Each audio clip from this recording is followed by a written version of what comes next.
আজকে 22 লক্ষ কর্মচারীর মধ্যে বেশিরভাগ কর্মচারীরা নীরব। আপনি খোঁজ নিয়ে দেখেন, তাদের বেশিরভাগ কর্মচারীরাই কোনো না কোনো অবৈধ ইনকামের সাথে জড়িত, কোনো না কোনো ভাবে তারা ঘুষের সাথে জড়িত, দুর্নীতির সাথে জড়িত, হারাম ইনকামের সাথে জড়িত। আর তাই তাদের পে স্কেলের প্রয়োজন নেই, পে স্কেল নিয়ে কথা বলে না, পে স্কেল নিয়ে আন্দোলন দিলে রাস্তায় আসে না। আমি যে কথাটা বলেছি কতটুকু সত্য আপনারা বলেন? আমি কি ভুল বলেছি ভাই? আপনারা সবাই একটু কমেন্ট করে জানাবেন। 2005, 2009 এবং 2015 এই তিনটা পে স্কেল আমি পেয়েছি। এই তিনটা পে স্কেল কিভাবে বাস্তবায়িত হয়েছে সেই হিস্ট্রিটা একটু শুনুন সবাই মন দিয়ে। তার আগে সবাই ভিডিওটা শেয়ার করুন, লাইভটা শেয়ার করুন। 2005 পে স্কেল কার্যকর হয় 1 জানুয়ারি থেকে, মানে জানুয়ারি মাসের 1 তারিখ থেকে কার্যকর হয়েছিল। সেই পে স্কেলের প্রজ্ঞাপন হয়েছিল 5 মাস পর, মানে 28 মে। 28 মে প্রজ্ঞাপন হয়েছিল 2005 পে স্কেলের, কিন্তু বাস্তবায়ন হয়েছিল 1 জানুয়ারি থেকে। 1 জানুয়ারি থেকে আপনার এই 28 মে পর্যন্ত এই যে প্রায় 6 মাস এই টাকাটা বা 5 মাস এই টাকাটা সবাই বকেয়া হিসেবে এককালীন পেয়েছিল। 2005 পে স্কেল বাস্তবায়ন হয়েছিল 2 ধাপে, মানে 2 ধাপ বলতে 3 ধাপে। 3 ধাপ কিরকম? জানুয়ারি থেকে 75% বেসিক ভেঙে দেওয়া হয়েছে, তার 6 মাস পর অর্থাৎ জানুয়ারি থেকে 75% এবং 1 জুলাই থেকে দেওয়া হয়েছিল বাকি 25%, মানে 6 মাসের মধ্যে 100% বেসিক বাস্তবায়ন করেছিল। এবং তার পরবর্তী জুলাইয়ের 1 তারিখে অন্যান্য সকল ভাতাগুলি দেওয়া হয়েছিল। তাহলে কয় দিনে কার্যকর হয়েছিল? জানুয়ারি 1 তারিখ থেকে ডিসেম্বর 1 বছর, আর পরবর্তী 6 মাস জুলাই, মানে 1.5 বছরের মধ্যে 2005 পে স্কেল বাস্তবায়ন করা হয়েছিল। 2005 পে স্কেল দিয়েছিল বিএনপি সরকার। আপনারা বুঝতে পেরেছেন? যদি বুঝে থাকেন তাহলে এই প্রসঙ্গে কমেন্টস করবেন। একটা জিনিস যখন বুঝবেন তখন আমি আবার আরেকটা বলবো। আমি আবার রিপ্লাই করছি। 2005 পে স্কেল হয়েছিল 1 জানুয়ারি থেকে, আর প্রজ্ঞাপন হয়েছিল 28 মে, মানে 5 মাস পরে। এই 5 মাসের বকেয়া দেওয়া হয়েছিল। 1 জানুয়ারি থেকে 75% বেসিকের এবং পরবর্তী 6 মাস 1 জুলাই থেকে বাকি 25% দিয়ে শতভাগ বেসিক বাস্তবায়ন করা হয়েছিল। এবং পরবর্তী অর্থবছর 2006 সাল থেকে অন্যান্য ভাতাসমূহ কার্যকর করা হয়েছিল। বিএনপি সরকার 2005 পে স্কেল বাস্তবায়ন করেছিল। এবার আসেন 2009 pay scale. 2009 pay scale 1 July থেকে বাস্তবায়ন করা হয়েছিল এবং প্রজ্ঞাপন হয়েছিল তার 6 মাস পর, মানে 2 ডিসেম্বর। 1 জুলাই 2009 থেকে কার্যকর হয়েছিল আর প্রজ্ঞাপন হয়েছিল 2 December 2009। July, August, September, October, November, December এই 5 মাস পরে 5 মাসের বকেয়া দেওয়া হয়েছিল এককালীন। 2009 পে স্কেল বাস্তবায়ন হয়েছিল 2 ধাপে। প্রথম ধাপে শতভাগ মূল বেতন দেওয়া হয়েছিল এবং দ্বিতীয় বছরে সকল ভাতাসমূহ কার্যকর করা হয়েছিল। 2009 পে স্কেল দিয়েছিল আওয়ামী লীগ সরকার। এবার বলি 2015 সালের পে স্কেল। 2015 সালের পে স্কেলও 1 জুলাই 2015 থেকে কার্যকর করা হয়েছিল এবং প্রজ্ঞাপন হয়েছিল 6 মাস পর, মানে 15 ডিসেম্বর। 1 জুলাই থেকে পে স্কেল কার্যকর হয়েছিল, ঘোষণা হয়েছিল, প্রজ্ঞাপন হয়েছিল তার 6 মাস পর, মানে 15 ডিসেম্বর। সেই পে স্কেলটা 2015 সালের পে স্কেলটা এককভাবে একেবারে শতভাগ বাস্তবায়ন হয়েছিল। মূল বেতন এবং বেসিক একবারে বাস্তবায়ন হয়েছিল।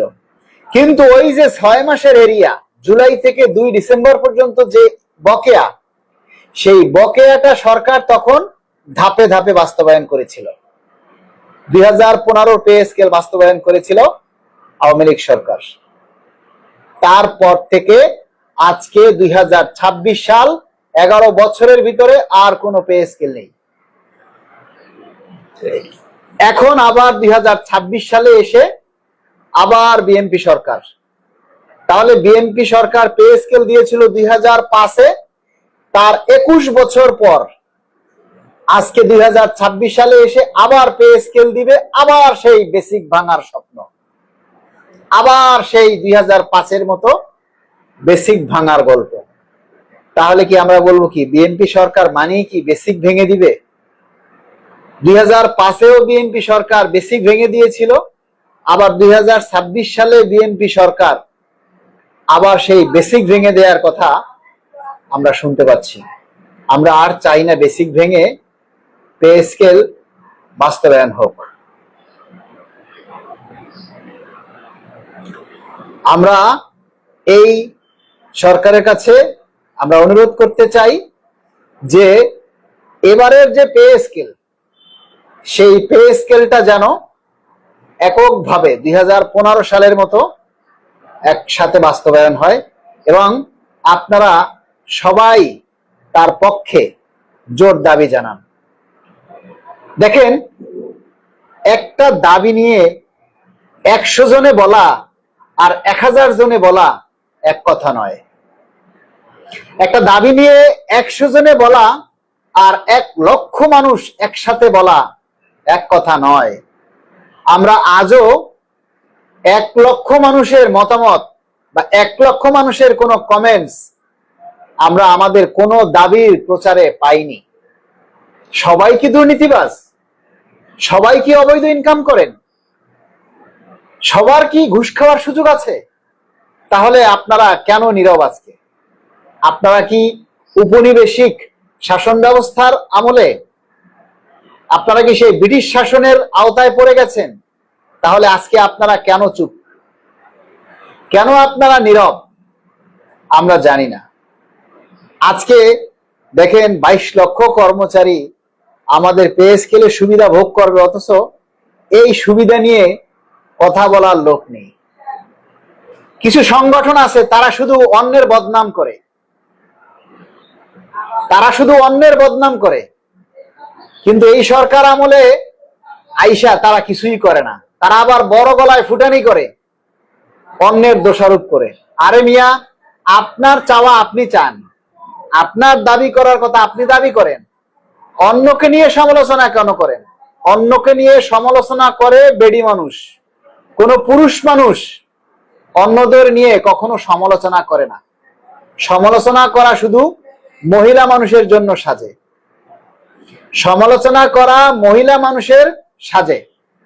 আপনারা এই সমালোচনাকারীকে প্রত্যাখ্যান করেন, আপনারা এই সমালোচনাকারীকে প্রত্যাখ্যান করেন, কারণ সমালোচনা ভালো কিছু বয়ে আনে না। আমরা চাই সবাই দাবিটা বাস্তবায়ন করেন। আর মাত্র একটা সপ্তাহ, এক সপ্তাহ না, আজকে একদিন তো চলেই গেল। আগামী বৃহস্পতিবারে আপনাদের ভাগ্য নির্ধারণের বাজেট ঘোষণা হবে। আগামী বৃহস্পতিবারে আপনাদের ভাগ্য নির্ধারণের জন্য যে বাজেট, সেটা আগামী বৃহস্পতিবারে ঘোষণা করা হবে। আজকে রবিবার চলে গেছে, সোম মঙ্গল বুধ আর 3 দিন। কালকে সোমবার, সোম মঙ্গল বুধ আর 3 দিন পর বাজেট ঘোষণা হবে। আপনাদের লাখো কর্মচারীদের মতামত নেই, আপনাদের লাখো কর্মচারীদের প্রতিবাদ নেই, আপনাদের লাখো কর্মচারীদের পে স্কেল নিয়ে কোনো মাথা ব্যথা নেই, অথচ আর 3 দিন পর বাজেট ঘোষণা হবে। আমরা যে কথাটা শুনতে পাচ্ছি যে 35,000 কোটি টাকা বরাদ্দ রাখবে, ওই 50% বেসিকের বাস্তবায়ন হিসেবে 35,000 কোটি টাকা বরাদ্দের কথা শুনতে পাচ্ছি। যদি সত্যি সেই 35,000 কোটি টাকাই বরাদ্দ হয় আর 3 ধাপে 3 বছরেই যদি পে স্কেল বাস্তবায়ন হয়, তাহলে সেই পে স্কেলে 11 থেকে 20 গ্রেডের কোনো ভাগ্যের পরিবর্তন হবে না। এই কথাটা লিখে রাখেন। এক থেকে নবম গ্রেডে বা এক থেকে দশম গ্রেডে যারা চাকরি করে তারা সবাই অফিসার বলে তাদেরকে দাবি করে। এক থেকে নবম গ্রেডে যারা আছে তারা সবাই, মানে এক থেকে দশম গ্রেডে তারা সবাইকে অফিসার বলা হয়। তারা পে স্কেল নিয়ে দাবি করে না, পে স্কেল নিয়ে কথা বলে না। পে স্কেল নিয়ে কথা বলবে কর্মচারী অঙ্গন, অর্থাৎ 11 থেকে 20 গ্রেডের কর্মচারীরা। আর এই 50% যদি বেসিক বাস্তবায়ন হয় তাহলে এই 11 থেকে 20 গ্রেডের কর্মচারীদের কোনো লাভ হবে না।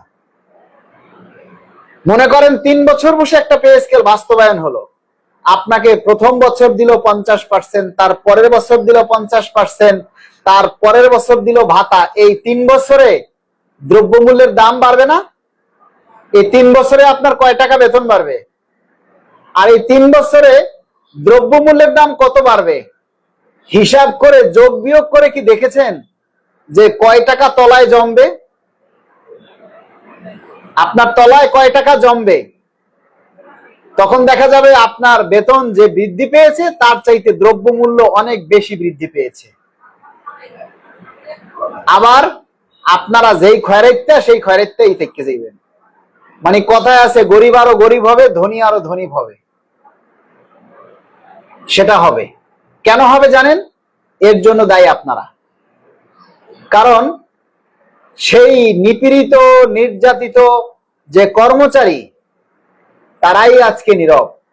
আমি একটা জিনিস বুঝি না, বলেন তো, এই যে নিম্ন বেতনভুক্ত কর্মচারী যারা সৎভাবে জীবনযাপন করে, সৎ ইনকাম করে, হালাল ইনকাম করে, 1 টাকা ঘুষের পয়সা নাই, এমন কর্মচারীর সংখ্যাও তো লাখ লাখ।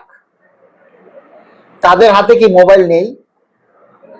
আচ্ছা, আজকে এমন কোন সরকারি কর্মচারী আছে যে ফেসবুকে, এই সোশ্যাল মিডিয়াতে পে স্কেলের দাবির কথা শুনে নাই, ফেসবুকে দেখে নাই? এরকম কোন কর্মচারী আজকে আছে? তারা কোথায়? তারা বোঝে না কি করতে হবে? ওই ল্যাংটা নাচ গানের ছবি তো তারা ঠিকই শেয়ার করতে পারে। ওই পরিমণি, ওই অনকমকমণি, ওই হ্যাংনো তেনো যত মানে নাস্তিক ভিডিও আছে সেগুলিতে ঠিকই তো তারা কমেন্টস করে, শেয়ার করে, সেগুলি তো করতে পারে। তাহলে নিজের বেতন বৃদ্ধি হবে, পে স্কেল হবে, এই কথাটা কি এদেশের সরকারি কর্মচারীরা আজও শোনে নাই সবাই? তো মনে করলাম যারা অফিসার তাদের বেতনের দরকার নাই, তাদের বেতন বেশি। 11 থেকে 20 গ্রেডে যারা চাকরি করে তারা কোথায়? সবাই তারা কোথায়? তারা আপনাদের নিজের দাবির কথা আপনারা প্রচার করেন না কেন? আরে আমি একবার সবকিছু বাদ দিলাম, সবাইকে বাদ দিলাম, যদি মাত্র সব ফালাইয়া 4-5 লাখ কর্মচারী সৎভাবে জীবনযাপন করে না? 4-5 লাখ কর্মচারী সৎ ইনকাম করে না? 4-5 লক্ষ কর্মচারীর হাতে অ্যান্ড্রয়েড ফোন নেই? এই 4-5 লক্ষ কর্মচারী আমাদের একটা দাবি দেওয়ার সাথে সাথে যদি 4-5 লক্ষ মানুষ লাইক কমেন্টস করে, শেয়ার করে, তাহলে আমাদের প্রতিটা দাবি 2, 4, 5, 10 মিলিয়ন প্রচার হয়। সরকারের কাছে না গিয়ে উপায় আছে? যদি আমাদের এক একটা দাবি 10 মিলিয়ন 15 মিলিয়ন ভিউ হয়, তাহলে সরকারের উচ্চ মহলের নজর না কেড়ে কোনো উপায় আছে? বলেন, তারা কোথায়? এখন দেখেন আমার লাইভে এখন 368 জন, মানে 400 মানুষ আছেন। আমার এই লাইভে এখন 350-400 মানুষ আছেন। দেখেন শেয়ার করছেন মাত্র 95 জনে। কি ঘোড়ার ডিমের দাবির কথা বলবো বলেন? আমার এই লাইভে এখন যে লাইভে আপনাদের দাবির কথা নিয়ে এই যে গলা ফাটাইতেছি, এখানে বেসরকারি কোনো লোক আছেন কেউ? আপনারা 350 মানুষ আমার কথা শুনতেছেন, আপনার বেতন কিভাবে বাড়বে, কত বাড়বে না বাড়বে এগুলি আপনারা শুনতেছেন। অথচ 350 মানুষের মধ্যে মাত্র 95 জনে শেয়ার করছেন। এই 95 জনের মধ্যে 20-25টা শেয়ার আমি নিজে করছি বিভিন্ন গ্রুপে। তাহলে আপনারা কয়জনে শেয়ার করছেন? কি দাবির কথা বলবো আর কি পে স্কেল হবে আপনাদের? আপনাদের তো পে স্কেল দেয়াই উচিত না, আপনাদেরকে পে স্কেল দেয়াই উচিত না, না খাইয়ে মারা উচিত। মানে আপনাদেরকে বুঝাইয়া কোনো লাভ নাই। কথায় আছে কয় আগে ভালো করে বুঝাও, তারপরে মাথায় হাত দিয়ে বুঝাও, তারপরে রাগ করে বুঝাও, তারপরে যদি না বোঝে তখন মাথায় বাড়ি মারো, নাহলে গুজের বাড়ি মারো। এখন আপনাদেরকে গুজের বাড়ি মারলেও আপনারা আর সোজা হবেন না, আপনারা এত তেরা হয়ে গেছে। আপনাদের জন্য আসলে এই রিস্ক নিয়ে কথা বলে, রিস্ক নিয়ে কাজ করে কোনো লাভ নেই। নো রেজাল্ট, ফলাফল শূন্য। যদি বুঝতাম যে না আপনারা আমাদের কথার মূল্যায়ন করছেন, আপনাদের জন্য কষ্ট করছি, আপনাদের জন্য কাজ করছি, আপনারা সেটা যদি মূল্যায়ন করতেন তাহলে নিজের কষ্টটা লাঘব হতো। যারা লাইক করেন, প্রচার করেন, কমেন্টস করেন, আমাদের সহযোগিতা করেন, কথাগুলি তাদের উদ্দেশ্যে নয়। যারা করেন না তাদের জন্য বলছি, যারা এই কাজটা করেন না তাদের জন্য বলছি যে 400 মানুষ লাইভে আছেন,